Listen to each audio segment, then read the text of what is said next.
guys! Welcome to my YouTube channel, John Rice Car Vlog. Muli ako si Risa nagbabalik. At ang topic natin ngayon ay kung paano malaman ang status ng lote bago tayuan ng bahay. Pero guys, kung bago ka pa lang sa channel ko, don't forget to like, share, comments, and subscribe. Pakiclick na rin ang bell, then select all para updated kayo sa latest video na i-upload ko. So guys, sa video na ito guys ay malalaman nyo kung paano alamin at saan natin pwedeng malaman ang status ng lote bago tayo magtayo ng bahay. Panuorin nyo po ito guys dahil marami po kayong matutunan dito at hindi po kayo magaya sa amin dahil ito po guys ay based on my experience. So guys, bali ganito po yun. Napasali kami sa isang asosasyon April 2022. So ito guys is ano pa siya, reservation fee. So pinagtayo kami November 2023. So ang tagal diba guys? Biglaan, as in biglaan lang talaga. So ang aming asosasyon guys ay wala namang problema dahil nga legal. Dahil meron silang pinasok na phase 1. 2015 pa. So, doon kami nakatingin lang talaga. As in, hindi na kami nag-search dahil nga, so, naniwala na talaga kami ba. So, dahil first time namin guys, hindi na talaga kami nag-search. So, ito na. Nagawa ngayon si aming kubo. Sa tubigan to guys ha, bali, phase 2 na kami. December 2023. Yan, natapos hanggang mag New Year guys, talagang binuhos namin ang lahat. So ang nagastos namin guys is umabot ng lahat-lahat na is 35,000. What? Kasi lahat bago. Bagong kahoy, bago lahat as in. So ito na. Isang buwan, January 31, pumunta kami doon sa site. Yun, sa kubo namin, nagdala na kami ng kaunting gamit at mga kortina. Ito na. So, kasi nga, titirhan na nga namin guys. Paunti-unti lang muna namin aayusan yung kubo. So, pagdating namin doon sa lugar, guys, bawal na kaming pumasok. May nagbabantay na po na poso.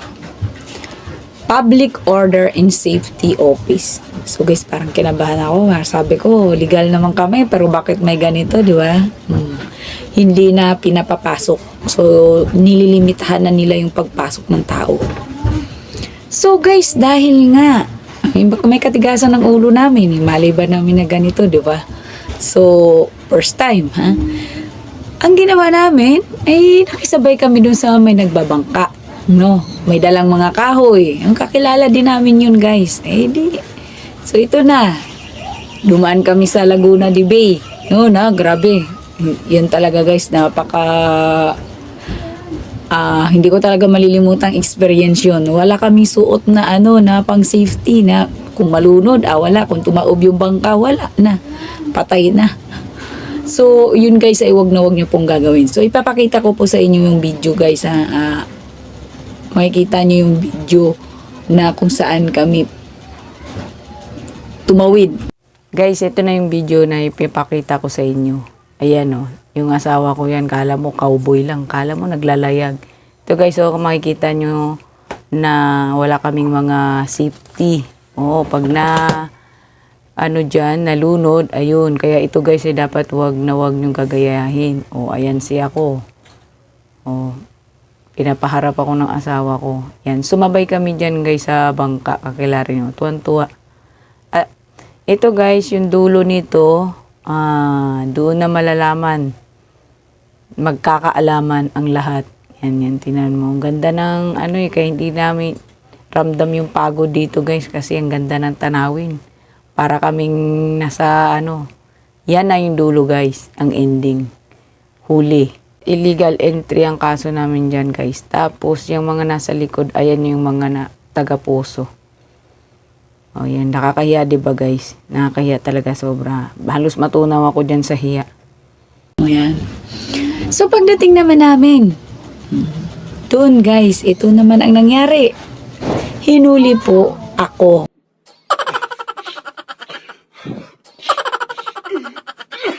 Ng poso. No. Ano yung poso? Public Order and Safety Office. So, syempre, talagang kinabahan ako guys kasi ano ba yan? Bakit may ganito? First time ko talaga as in, sobra. Hindi ko talaga makakalimutan yun. So, dahil nga ako, di tinakbo rin ako nung asawa ko.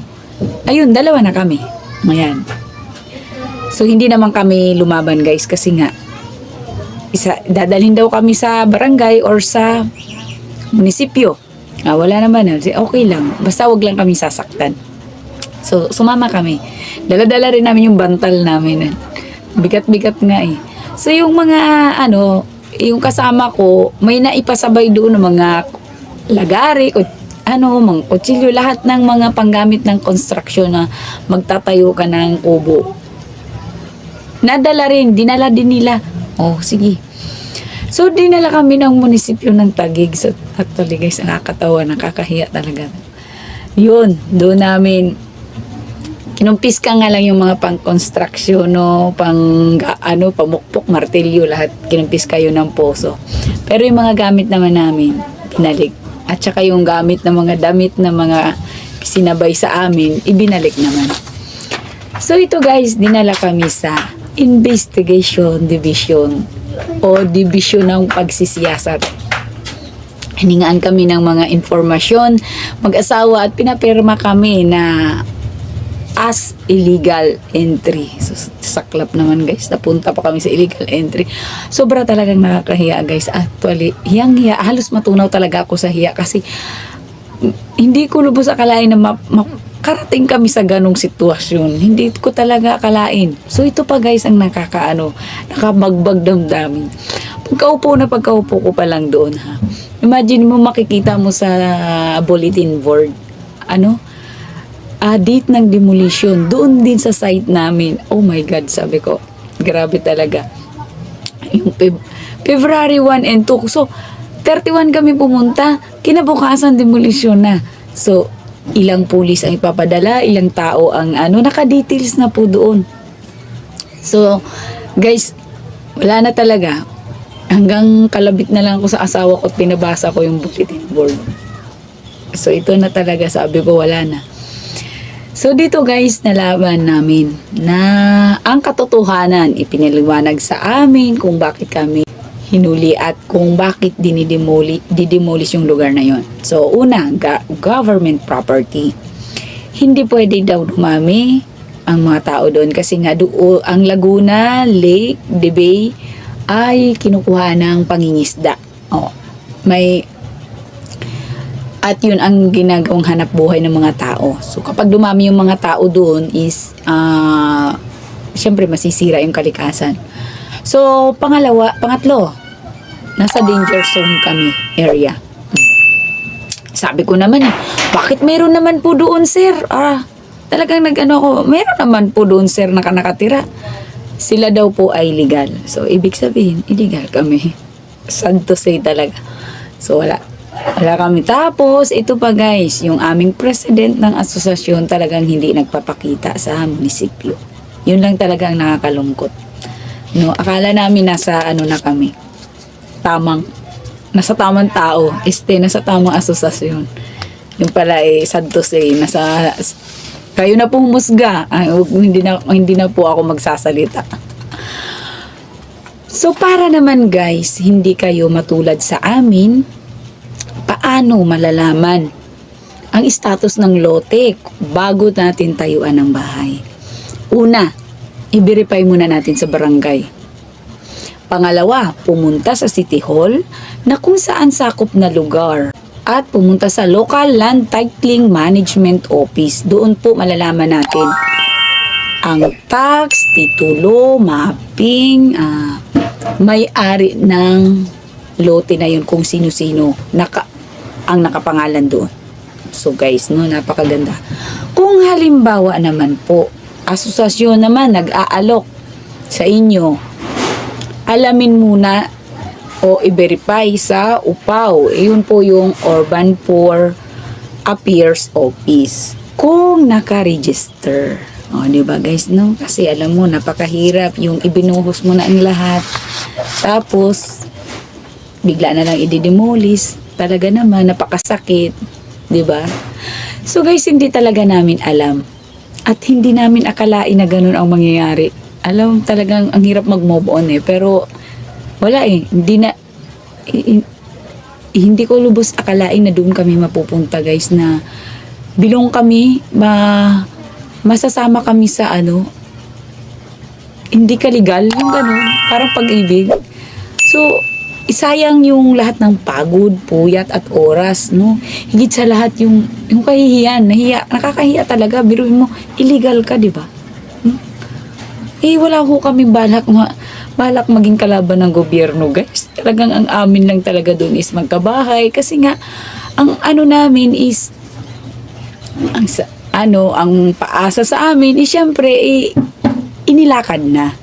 At as community, maninirahan kami doon na hanggang sa madidevelop ang lupa. Di ba? Tatambakan. Talaga naman.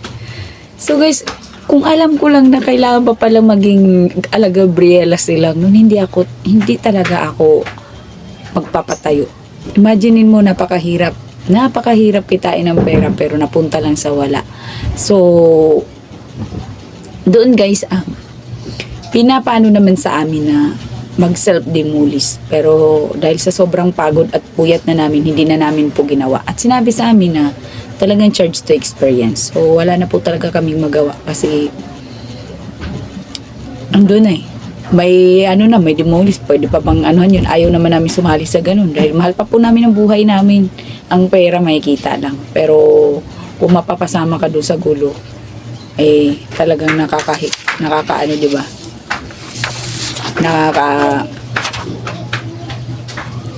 Wala. Mahirap pumasok sa gulo guys, no? So guys, sana may natutunan kayo sa video na ito.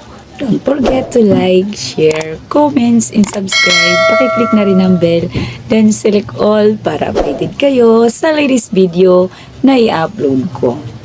Hanggang sa muli, bye-bye!